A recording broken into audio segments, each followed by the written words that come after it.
This is the NBC Theater.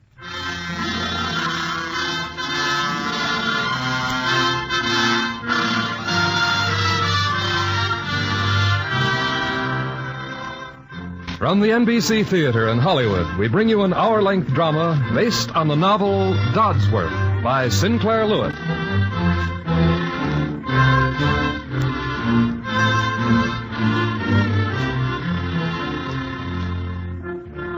A few weeks ago, we presented a portrait of the American in Europe, Henry James, The Portrait of a Lady.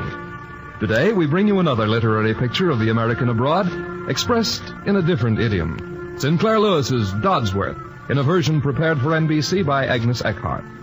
And at intermission, we will bring you a transcribed commentary on the writings of Sinclair Lewis by Dr. Irwin Edmond, chairman of the Department of Philosophy at Columbia University and author of Philosopher's Quest.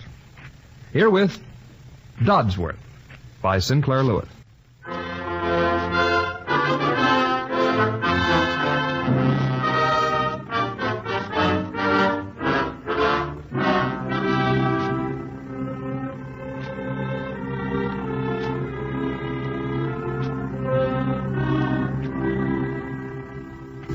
In the bustling town of Zenith, in the year 1925, lived a self-made man of 50.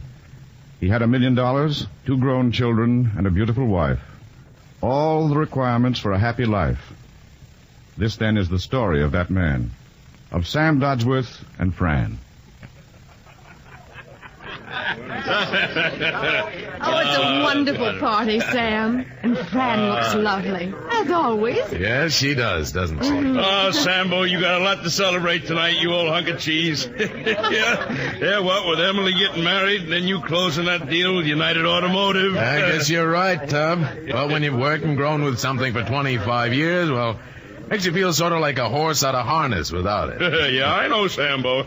Oh, you will have some other big deal lined up in a couple of weeks. What's this I hear? Oh, Fran, dear. Hello, sweet. Did you say Sam would be in another business soon, Tub? Why, sure.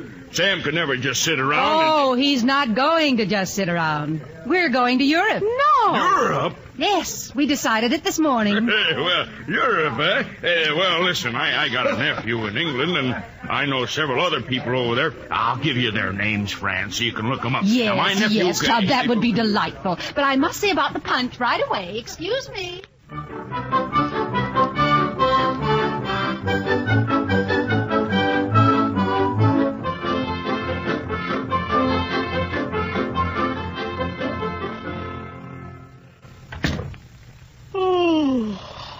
Glad that's over. That was a swell party, and you were the best-looking woman there, as usual. Fran, did I remember to tell you I adore you? Don't, Sam. Not now. I want to talk, dear. Don't you want me to kiss you? Why do you always ask that? In that hurt way. You're so silly. Don't you want me to kiss you? Good heavens, my dear man, haven't I been your wife for 22 years? That's because I don't like the reek of whiskey. Besides, I have something most awfully important to talk about. Lord, you don't have to coax. Let's have it. Pull up that chair. All right. Well, let's have it. Well, tonight you said we were going to Europe for 2 months. Sure, I thought that's what Sam, let's not tie ourselves down to saying we'll come back in 2 or 4 months. Or even 4 years. Good Lord. I'd almost like to sell this house so we won't have anything to bind us. Fran, honey, this is our home. Sell the house. Of course, we don't have to do that. I only meant it as an example of how free we'd be. Sam, I'm absolutely not going to let my life be over at 40. Well, at 41. But no one ever takes me for more than 35 or even 33. Why, in Europe, a woman of 40 is just getting to the age where important men take a serious interest in her. But here she's a grandmother. Oh, no. And you could enjoy life, too, if you didn't let business sap every single ounce of energy you have. Sam, I only have 5 or 10 more years to continue being young in. And I won't waste it. But, Fran, you've got to give me time. I'm starting this business of being free about 35 years too late. Oh, but Sam, darling, I could love you so much more if we weren't a pair of old horses in a treadmill. Well, it'll make you happy, dear. I'll enjoy life if it kills me, and it probably will.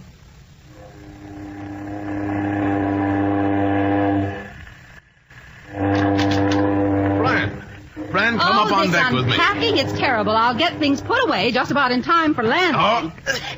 Sam Dodsworth, put me down. No, I won't. This is our honeymoon. We're eloping. I'm sentimental and I don't care. Darling, did I remember to tell you I adore you?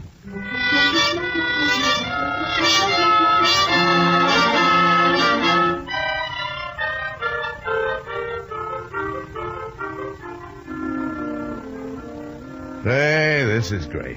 Nothing to do but amuse ourselves. I say, do you mind if I sit here? The lounge is a bit crowded this evening. Not at all. Lockett is my name.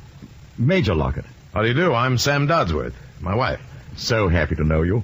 I noticed you on deck this afternoon. Oh, did you? Decent weather for a February crossing. Is it? I don't really know, you see. I never crossed before. Really? Well, Sam's an inveterate businessman, Major Lockett. But I've spent some time in Europe. Will you stay in London for a bit? I'm afraid I've lost touch with most of my friends. I'd be very happy to show you about a bit, if I might. Oh, we'd adore it. Wouldn't we, Sam? Yes, you bet. Don't want to inconvenience you any, though. Mrs. Dodsworth, may I have the next dance? Certainly. You don't mind, do you, Sam? Of course not. Run along and enjoy yourself, dear.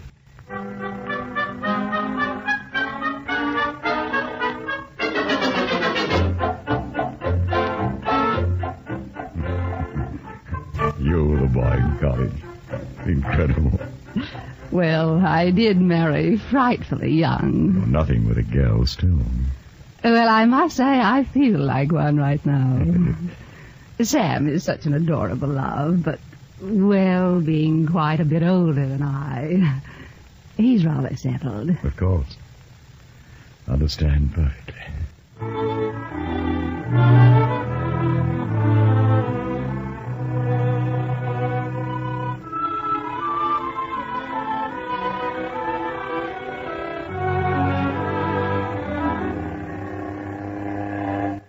There. Over there, friend. See the light blinking? Yes, Sam. That's England. Home. Now, aren't you glad you let me drag you away from your admirers for 5 minutes? It's been fun for the first time in so many years. You haven't minded, have you, darling? Oh, of course not. Been great to see you enjoying yourself. I haven't learned to play quite as well as Lockett and some of these young fellas, but you just give me time. You just wait and see. Of course you'll learn to play, my big brown bear.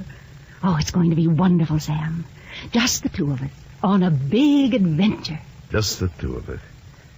Fran, did I remember to tell you I adore you?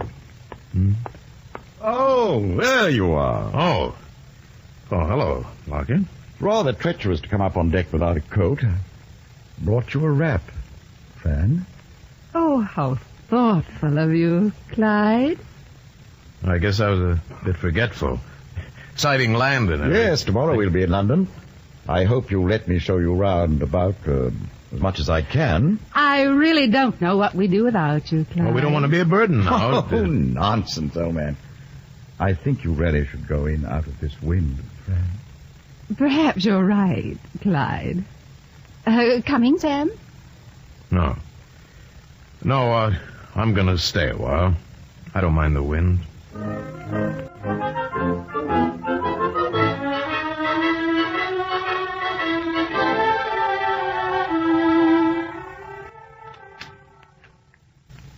Oh, there. Wide awake? Not quite.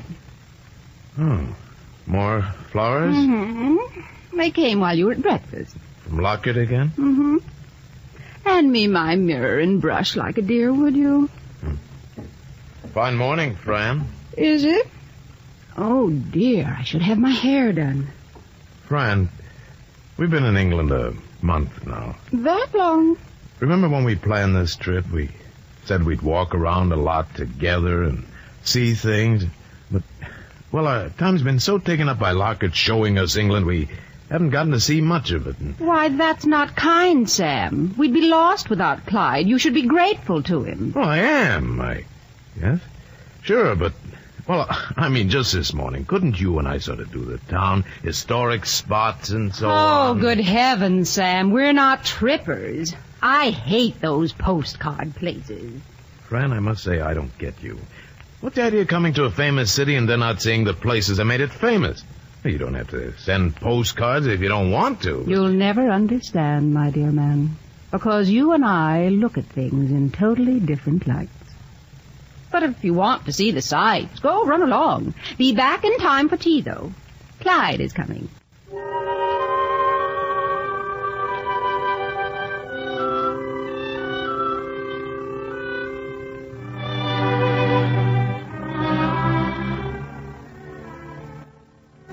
Sugar, Clyde?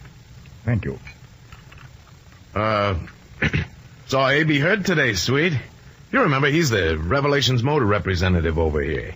Wants to give a bachelor dinner next Saturday evening for me to meet some of the American businessmen here. I think I ought to do it. He's trying so hard to be nice. And you'd like it? Be back in all the Rotarian joys of Zenith? You bet your life I'd like it. We having a date for that evening, if I remember. Could you get up a hen party or go to the movies or something? I say, Fran, would you care to dine with me that evening and go to the opera? Well, I... Fine, it's a go. Thank you so much, Clyde, for coming to my rescue. Not at all.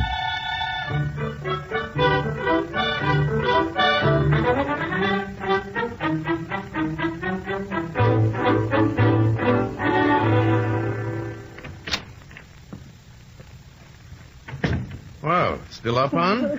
You have a nice time at the opera? Oh. What is it? Sweet, what is it? Oh, Sam, I'm so miserable. They say it's a compliment for a woman to be insulted. But, Sam, I never gave him the slightest excuse. Fran, who are you talking about? Why, Major Lockard, of course. After the opera, he suggested we come up here for a drink. Well, he started telling me how unhappy his childhood had been. I almost cried, and then he told me how much it had meant to him to know me, and the next thing I knew, he'd thrown his arms around me and was trying to kiss me. Oh, Sam, darling, I've never been so insulted, so hurt, so horribly misunderstood. Oh, so innocent. Or do you think I led him on? No, I'm sure you didn't, Fran, but still... What? Say it. As a matter of fact, I don't entirely blame Lockett. What? You've been flirting with him right along, you have, and you have such a nice way of bawling me out in his presence, making me feel like a Midwestern bull in a Bond Street china shop, and Lockett listening to Now it. you listen to me. I've never said anything to embarrass you, and anything I've ever done has been through helpfulness and loyalty. I suppose you call it loyalty to be constantly suggesting that I'm merely an ignorant businessman, whereas anybody that has an English or French accent is a gentleman and a scholar. After all, I've managed to deal with a few English importers without feeling... Sam, you're like all other American men. You don't have the mistiest notion of what European civilization is, basically. And you don't want to learn. You never could be European. Fran, stop sneering. I'm not sneering. Stop it. Oh, dear. I don't pretend to be European. Why should I? I'm American. I'm glad of it. You know, I never try to prevent your being as European as you want to be, but don't take your soreness at Lockett out on me, please. Oh, I know. I know, Sam. I'm sorry. I'm so terribly ashamed. Oh, there.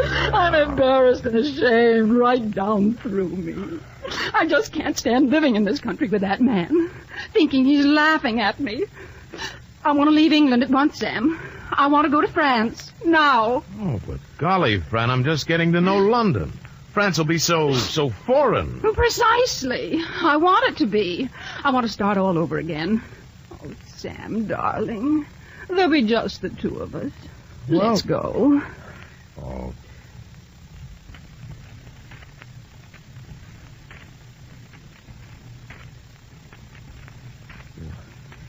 did intend to see some airplane factories here. In fact, I made a date. When do you want to leave, dear?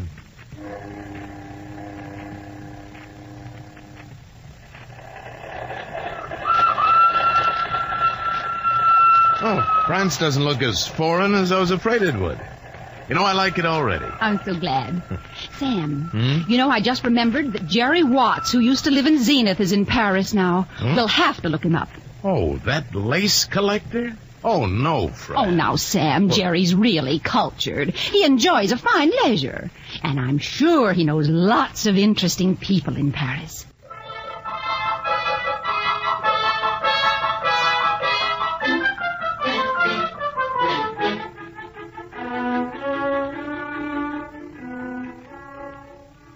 Well, you darlings.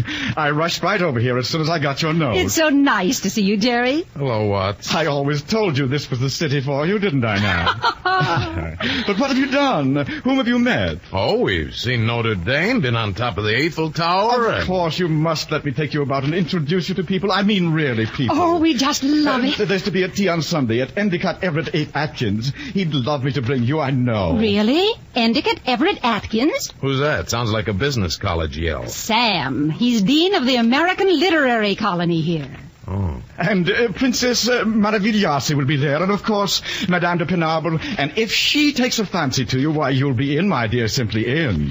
Madame de Penable? Renée de Penable knows everyone, and unless you know her, you aren't anyone. I mean... Well, we might have... Oh, we'd adore going with you, Jerry.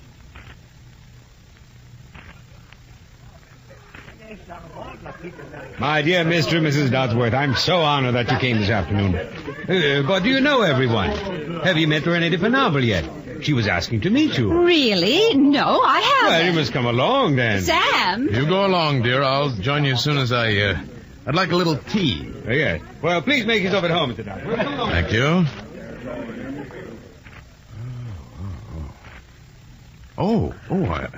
That's quite all right, Mr. Dodsworth. I'll share the balcony with you. Well, I remember we were introduced, but... Yes, there are a lot of people, aren't there? My name is Edith Courtright. Oh, certainly. I'm afraid I have a bad American memory for names. I'm an American, too. Or was. No. I was born in Michigan. But my husband was with the British Embassy, so I've lived in a good many places. Oh, and you're living in Paris now? Oh, no. I'm only here for a week. Since my husband's death, I've stayed in Italy. Italy must be nice, huh? It is. I'd like to go there.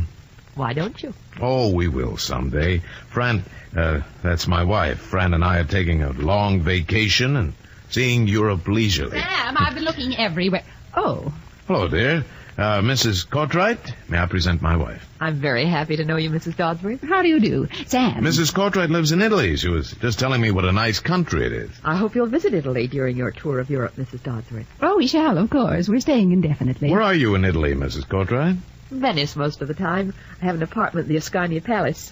When you're in Venice, I'd be delighted if you'd take tea with me. That would be lovely. Thank you so very much. Well, I'd better join my friends. Goodbye. Bye, Miss Courtright. Very glad to have met you. Thank you. Nice woman. But awfully dull. No chic about her at all. She doesn't dress flashily, if that's what you mean. Sam, do come along and meet Madame de Penable. She's the most marvelous person. She's invited us to luncheon at the Hermitage. You remember Jerry Watt said, if Madame de Penable... Sure, I remember. Looks like you're launched at last, huh, friend?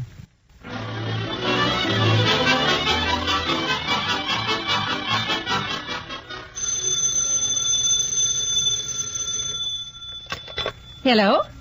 Oh, Madame de Penable, I was just going to ring you.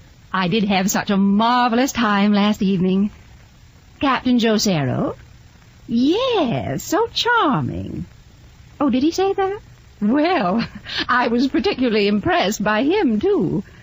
Cocktails today, that would be delightful. Yes, at 5. Sam? Oh, of course, he'd adore to come.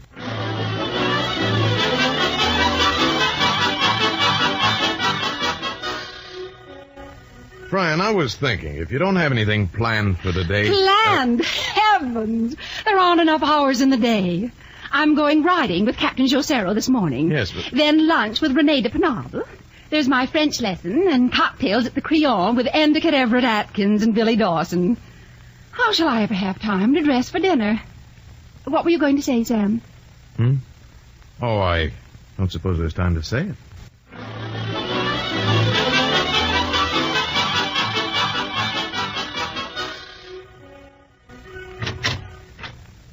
Hello, sweet. You're late. Well, I met an American journalist. Oh, you smell of whiskey atrociously. Oh, we only... Now, please hurry and dress. Captain Joe Cerro and you and I are going to the theater. Now, please hurry. French play we're going to see? Well, certainly. I wonder which is the husband and which is the other man for at least the first 2 acts.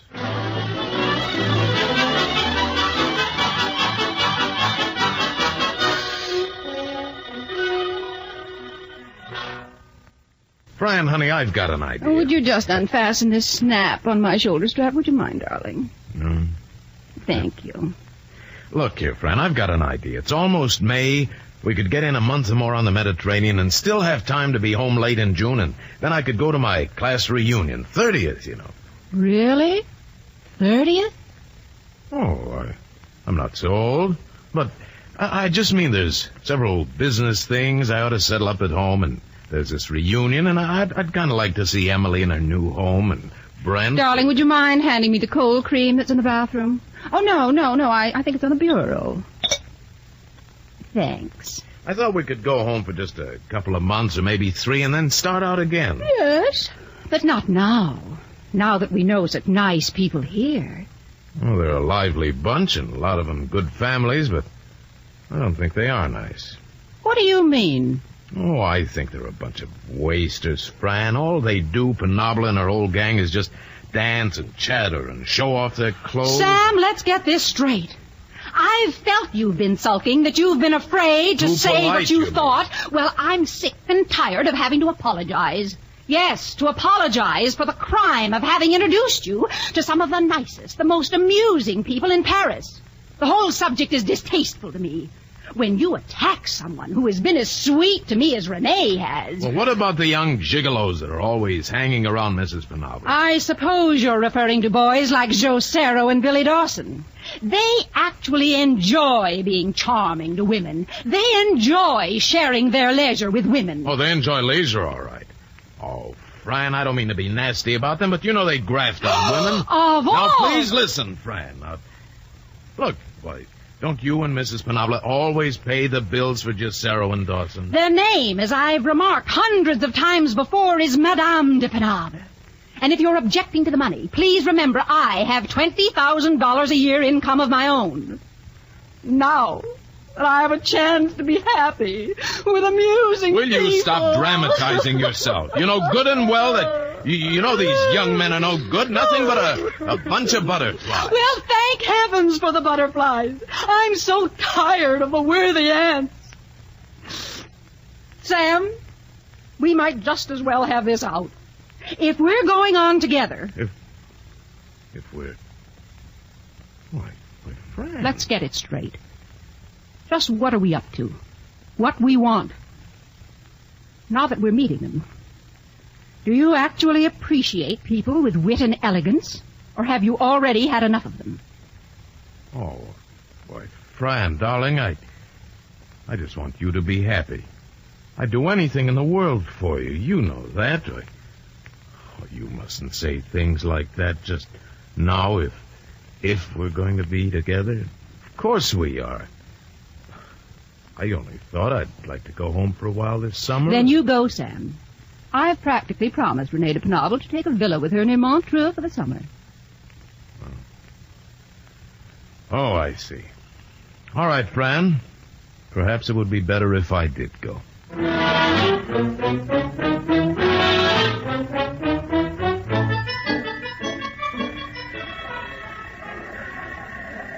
Goodbye, dear. Oh, I didn't realize how much I'll miss you. Perhaps I'll join you in Zenith. Do have the very best time you can, darling. Oh, my dear, forgive your idiotic, feather-brained wife. But let her have her foolish fling now. Take care of yourself, and don't be angry with me, or do be angry if it makes you any happier. Bless you! Darling!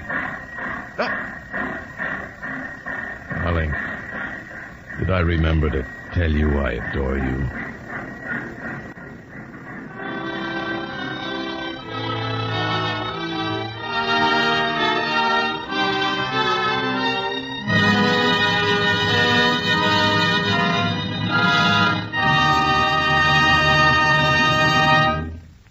From Hollywood, the NBC Theater is bringing you a radio version of Dodsworth by Sinclair Lewis. And now, our intermission commentator, Dr. Irwin Edmond. Sinclair Lewis's Dodsworth is a significant contemporary classic. I remember reading it while I myself was spending a year in Europe in the early 30s. I recall how accurately it seemed to me to catch the ambiguity of feeling of Americans in Europe toward their own country and toward that world exotic and enchanting which Europe always appears to be, especially to the vaguely and mildly cultivated.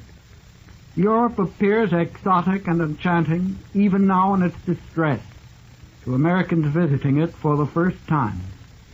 The theme of the American in Europe is an old story, told repeatedly by Hawthorne, repeated with variations in the novels of Henry James. The sensitive American discovers in Europe the source and roots of his own culture and of his own aspirations. It has often been pointed out how the American coming to England for the first time does not so much discover that lovely land as recognize it. Americans also come to Europe with nothing less than an inferiority complex. The Mrs. Dodsworth of the book, in the light of her European travel, comes to think of the Middle West and of most of her compatriots as crude. But Americans discovering culture in Europe have often thereby been enabled to rediscover themselves. Mr. Dodsworth finds as over against the decadence, tiredness, and corruptions of an old society the sturdiness, the freshness, and the honest simplicities of himself and his compatriots. Now, Sinclair Lewis simplifies to the point of caricature Mrs. Dodsworth's naive adoration of the surfaces and polish of European culture. And Mr. Dodsworth is exaggerated in his sturdy Americanism and his sturdy rediscovery of it. But the book, nonetheless, is immensely suggestive. It dramatizes the native excellences, the characteristic limitations of our predominantly industrial society, that with respect to culture is still something of the impatience of the frontier. But the lesson to be drawn is not the simple-minded lesson that Mr. Dodsworth draws, that America is God's country, and Europe an empty, whitened sepulchre of corruption. What we prize as characteristically American is always a variation of some ancient theme or style or mode of life or feeling that goes a long way back in the history of Europe, in the history of Christianity, in the history of the traditions of the Western world. In the 19th century, American literature and American feeling among the educated classes displayed a diffident colonialism, or sometimes a crude revolt against that colonialism. We need, as Emerson told us, to stand on our own feet. But what we are standing on is a whole of European culture. So this, in an oblique way, Dodsworth makes dramatically clear. Thank you, Dr. Edmond. Our radio version of Dodsworth will continue from Hollywood after a brief pause for station identification.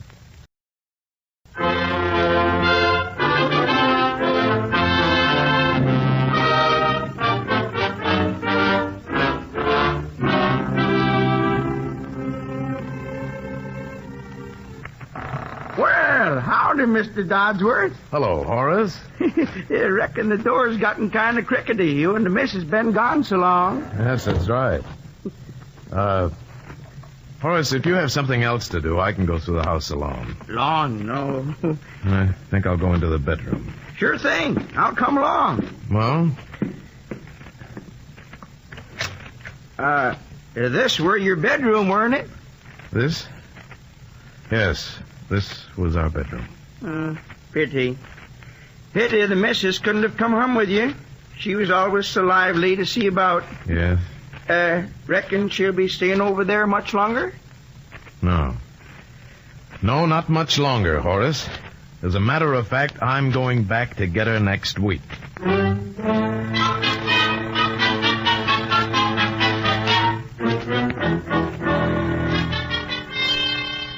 Oh, Sam. Fran, did I remember to write you that I adore you? Sam, the most dreadful thing has happened. Oh, that brawling fool, Rene de Penable. What happened?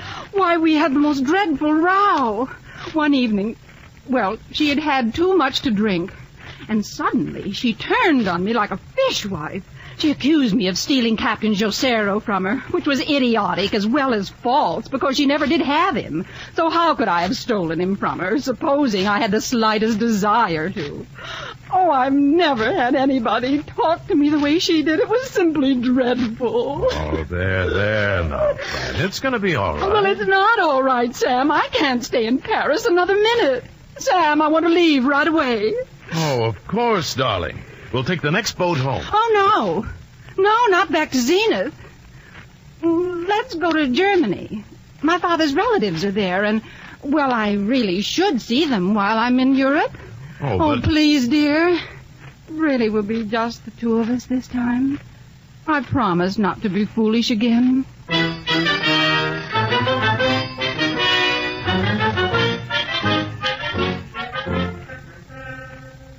Mighty nice of you, Herr Biedner, to give this nice dinner for Fran and me. But you are my relations. This is a family reunion. Yes. Say, that young man who was sitting next to Fran during dinner, you introduced us, but, well... Oh, yeah. You mean Kurt von Oberstdorf. He is really a count, head of one of the greatest Austrian families. The family has lost all its money now. Kurt cannot afford even to marry. His old mother lives in Salzkammergut. And poor Kurt works in the Berlin Bureau of the International Tourist Agency. But he's a fine sport about it. You know, I liked him right off. Aber natürlich. Here he comes now with your wife. I have behaved outrageously. Your wife thinks I have insulted her because I say that she is only making believe when she thinks herself European. She is lovely, really. But she is American. Can I please take you about Berlin? It would make me so very happy. Oh, we mustn't trouble you. Oh, but it would be a pleasure. Tomorrow, Sunday, are you free? May I take you to a funny place for lunch? Oh, that would be so kind of you. Oh, splendid. I called for you at 12.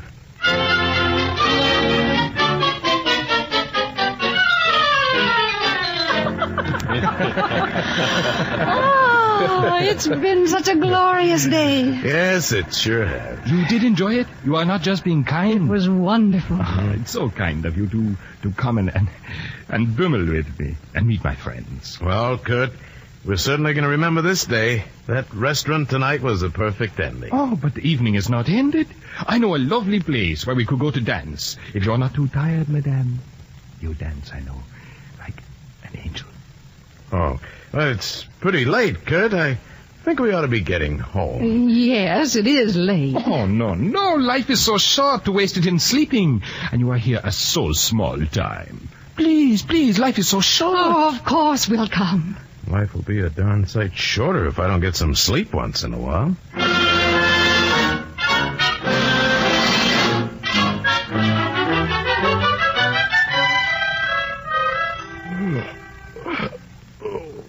You did enjoy yourself, didn't you, dear? Oh, sure I did. I like this von Oberstdorf. Kind of like an American, isn't he? Got a sense of humor and doesn't take himself too seriously. No, it's a very different thing. He's completely European.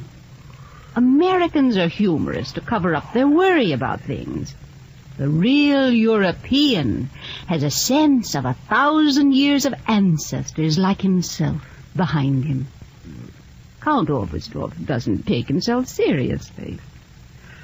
Oh, he is rather a lamb. So sweet to have invited us to his flat for dinner. Yeah, nice fella. Good night.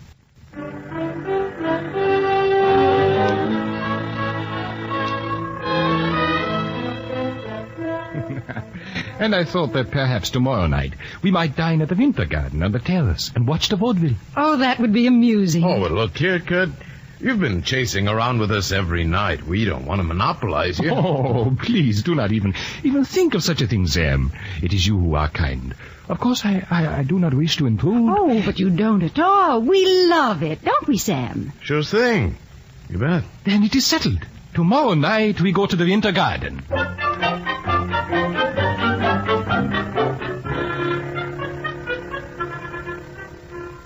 Fran, dear, we've got to come down to cases now. We've been drifting without any Oh, plans. please, can't we wait till tomorrow to talk? I'm so tired. But we'll put it off the way we've been putting it off if we wait until tomorrow. Well, does it matter? Well, it certainly does. Well, by heaven, I'm going to get a little stubborn myself for once. For once? Sam, as if you were ever anything else. All right, have it your way. I'm always stubborn, you won't be surprised. And please don't shout. Well, I'm not shouting. Now, Fran, please quit playing the cat and mouse with me, huh? Now, look here. It's getting time for us to go home. Now, I do like Von Oberstdorf, but if we stay here, we'll find ourselves mixed up with a whole lot of folks, and we won't get away for weeks. What of it? Isn't that what we want? Isn't it worthwhile, really, knowing one European city? Not that Kurt has anything to do with it. It's really my cousins, the Bidners. But it's Kurt that counts.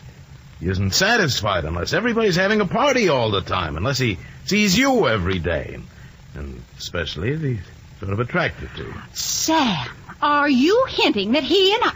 Oh, this is too much. This really is too much. Fran, stop acting. Now, I know perfectly well that so far this Oberstdorf fella and you have been as innocent as babes. But I also know that you could get too fascinated by him. Nonsense. All we have is the polite interest that any European gentleman and lady have in each other. Well, now, let me remind you that in spite of the fact that he is quite hard up, he never fails to pay his share of the bills. Yeah, I know that. It'd be so much easier if he weren't so darn fair and square.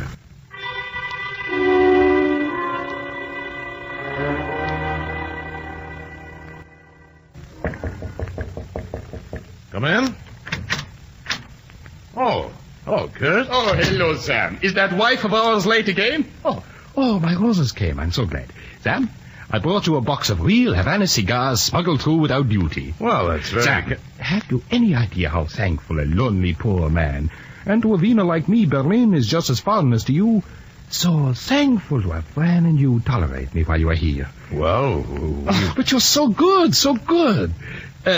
Fran, are you not dressed? You are keeping your poor children waiting. If I were Sam, I should beat you. Coming good. There. Was I really so long? Ah, oh, lovely. Oh, you're a golden poem. Etched on ivory. Good. Well, how about a drink?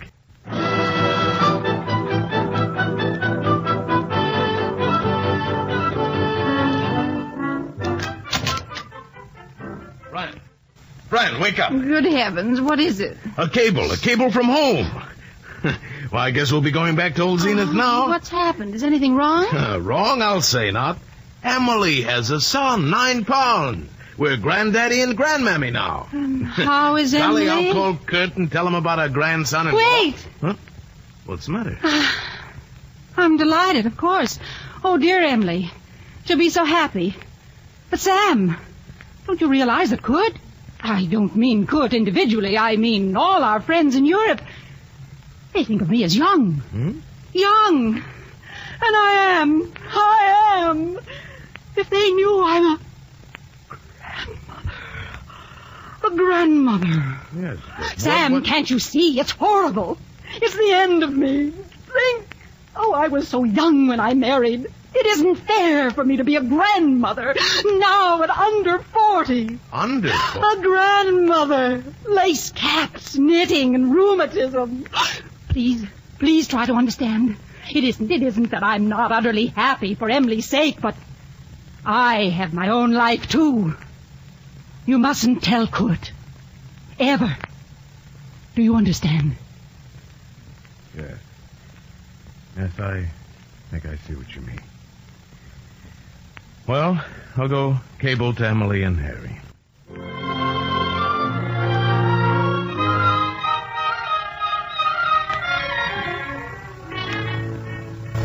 We're over here, Sam. Hello, Kurt. Hello, sweet. Sorry to keep you waiting. I stopped by the hotel for the mail. Oh, but of course. Say, who do you think's in London and going to Paris, huh? Tub and Matey. Oh, really? Tub is an old friend of Sam's. Quite a prosperous banker. If they come to Berlin, they'd be awfully happy to meet you, Kurt. Oh, but they're not coming to Berlin. We'll see them in Paris. Oh, we ought to skip right down there and welcome them. Well, Sam, dear, I don't see any reason under heaven why we should go down. Oh, but don't you want to see Tub and Matey? Well, if you must know, I think your good friend, Mr. Tub Pearson, is a little heavy in the hand. And you yourself have admitted that Matey is dreadfully uninteresting. No, you can do what you like, but I'm not going. Oh, Fran, you could make it so much more pleasant. Well, it's for all them. very well to be friendly, but I'm not going to travel 15 hours in a dirty train for the pleasure of acting as an unpaid cook's guide to Mr. and Mrs. Tub Pearson. All right. I'll go by myself. As you wish. Of course, beloved Tub will want to go to the most stupid and Americanized places in Paris. You're probably right. Tub will want to get drunk in the Montmartre.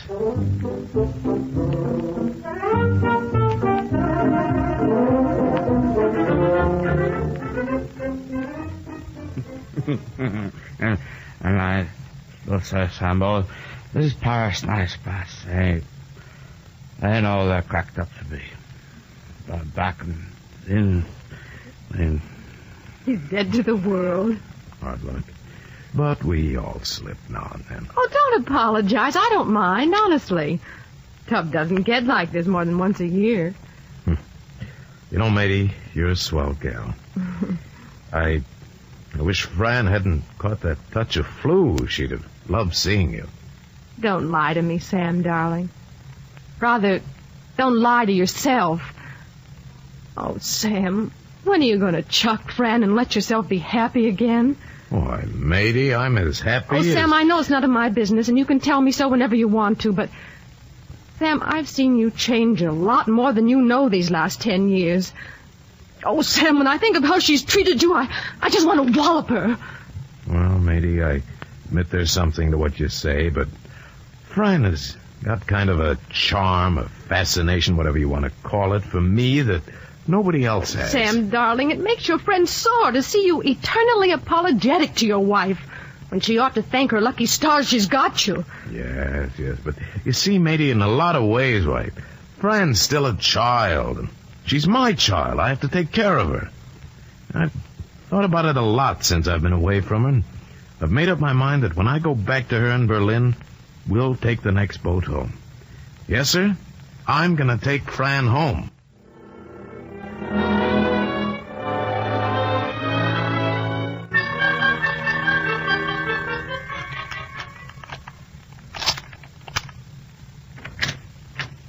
May I come in? Yes, you can come in for just a moment, but not long. Poor little Fran. She's all in. Ah, what an orchestra that was. I could have danced till dawn. Good evening. I just got back from Paris. Don't mind if I turn on the lights, do you? Oh, Sam, I'm so glad you got back safe. Fran and I have been dancing. Now, I will go home, and tomorrow I'll ring you up about lunch. Good night. Good night, Kurt. Good night. Dear, I came back so quickly. Listen, dear, I flew because I couldn't live without you. I'm not angry that Kurt and you were out so late. Why should you be? Well, Fran, darling, I've come back to you, willing to do everything I can to make you happy. I adore you. You know that. Oh, Fran, you're everything I have. Only we've got to cut out this nonsense of being homeless adventurers and go home. And that's your idea of making me happy? And now you listen. I love Kurt, and Kurt loves me, and I'm going to marry him, no matter what it costs me. We decided it tonight. Fran.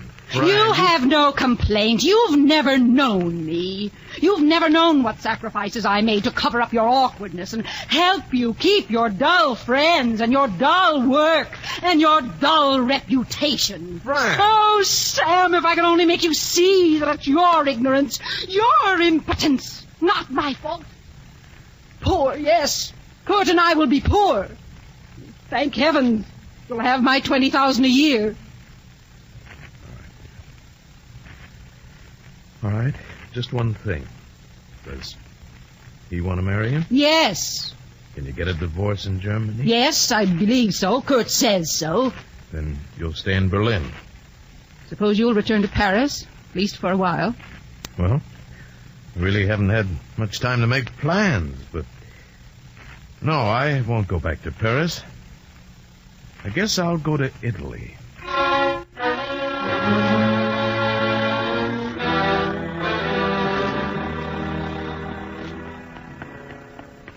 Oh, pardon me. Yes? Why, you're Mrs. Courtwright, aren't you? I suppose you don't remember me. We met one day. But of course, Mr. Dodsworth.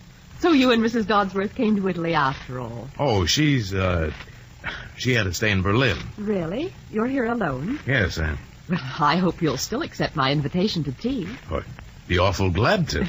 Well, you walking this way? Just doing a bit of shopping. There's a little pastry shop this way that perhaps you'd like to come along and come home for a cup of tea this afternoon if you haven't friends waiting for you. I don't know a soul in this town. In that case, you must come, surely. Well, I'd surely like to.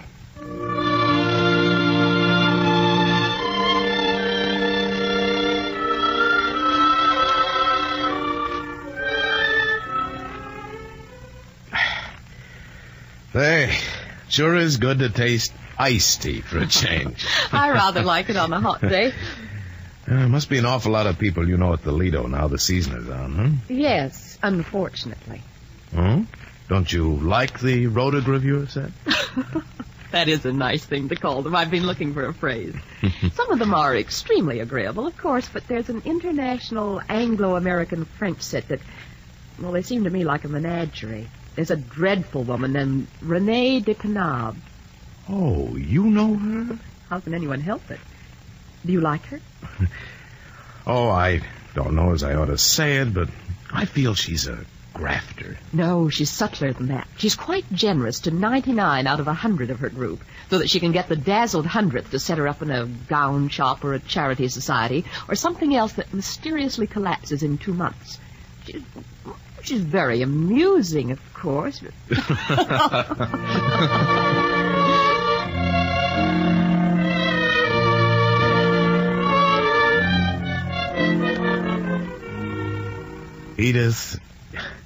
Edith, I can't tell you how much it's meant to me. You're letting me stop by here and see you. I must have bored you rattling on so much about my troubles. I've bored you with as many accounts of my own confused life. Oh, but I wanted to hear. I mean, I can't really picture you. The confusion's all in myself, really. I'm so afraid of doing the wrong thing that it's easier to do nothing. You know, that's how I feel myself. I know. It's so hot here. I've been thinking of going down to Naples to Posillipo, out on the point where it's cool, taking a little house on the estate of some friends. Well, it's certainly going to be... I mean, if you're not here... But won't you come along? It might be good for you to swim and sail at Naples instead of sitting here brooding. Would you like to come? When do we leave?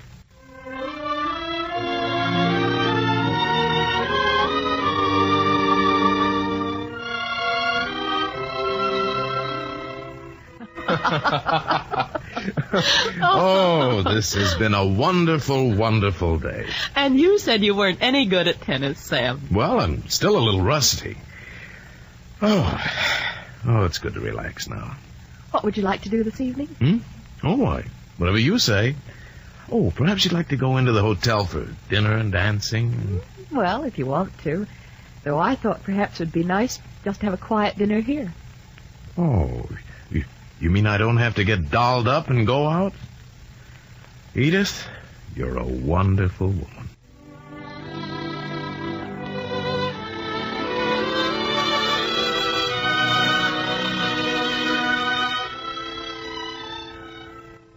What are you thinking, Sam? You look rather surprised. I am. I just realized that I'm definitely and positively happy. So am I.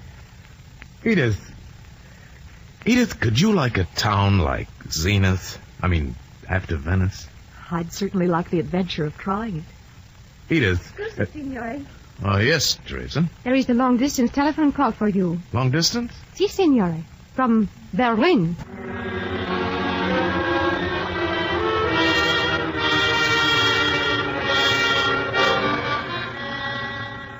Oh, Sam, I'm so miserable and embarrassed.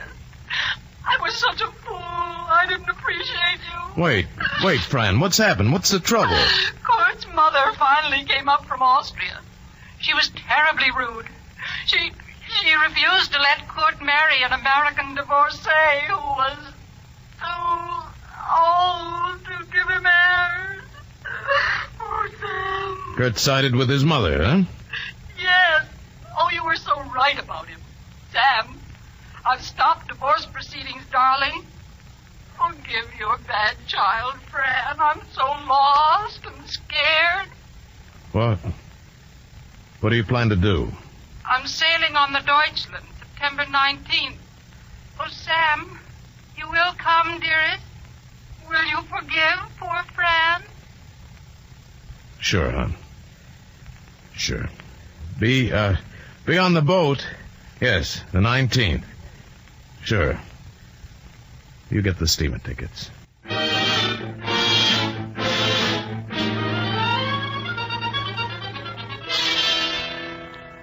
Edith, I wish there was some way of telling you all that Sam, I won't let you go back to that woman. I won't see you killed. Yes, killed by her sweet, gay, well-mannered, utter selfishness. The world offers you sun and wind, and Fran offers you death. Fear and death. Think of how contented you'd be. Yes, we'd be back there. I know, Edith. I just can't help it. I have to take care of her. Yes. Well, it's too late now. But I thought that someday... I can't say any of the things I thought. Bless you, my dear.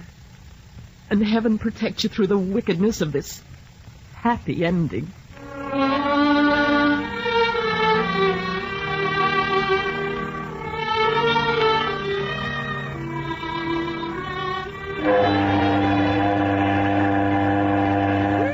It's windy today.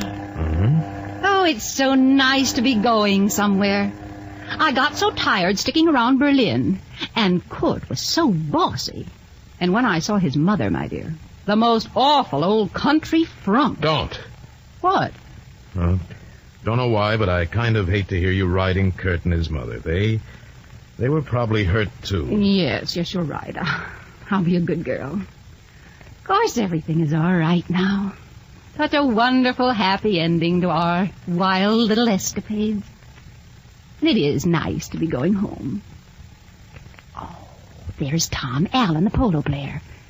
He's such a dear boy, don't you think? I promised to play a game of table tennis with him this afternoon. You don't mind if I skip off for a few minutes, do you, old Sambo?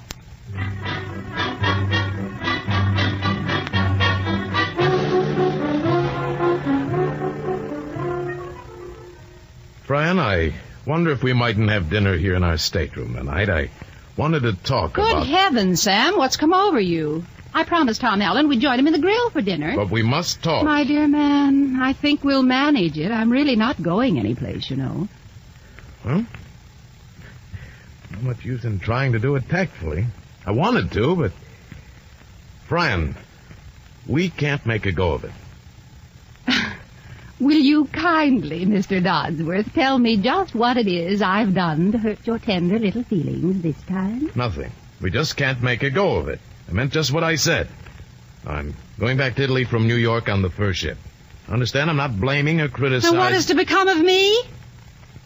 I don't know. You do manage to hurt. I congratulate you. You see, I've been flattering myself you really wanted to come back to me. Fran, I'm not going to be polite. No, you know how awfully I've loved you. A good many years. What's going to become of you? I don't know. But for the first time in all of our arguments, I'm going to think of what would become of me. I can't help you, Fran. I'm just your attendant. But me, you can kill me. After all the years when I've covered up for your ignorance and never... Understand? I'm finished, Fran. Finished.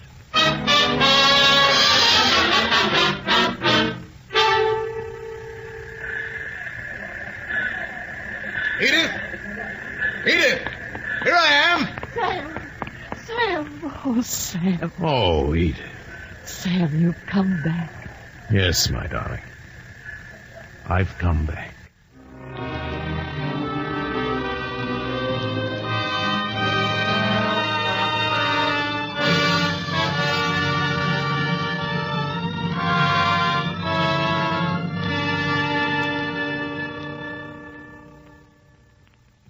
You have been listening to Dodsworth, an NBC Theater production of the novel by Sinclair Lewis.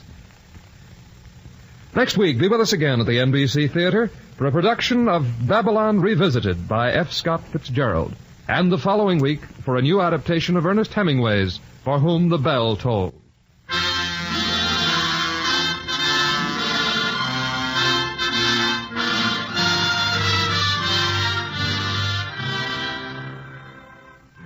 Dodsworth was adapted for the NBC Theater by Agnes Eckhart.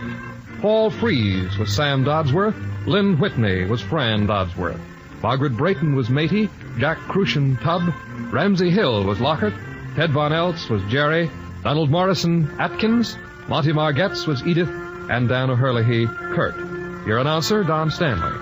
Our intermission commentator was Dr. Irwin Edman, whose commentary was recorded. The director of the NBC Theater is Andrew C. Love.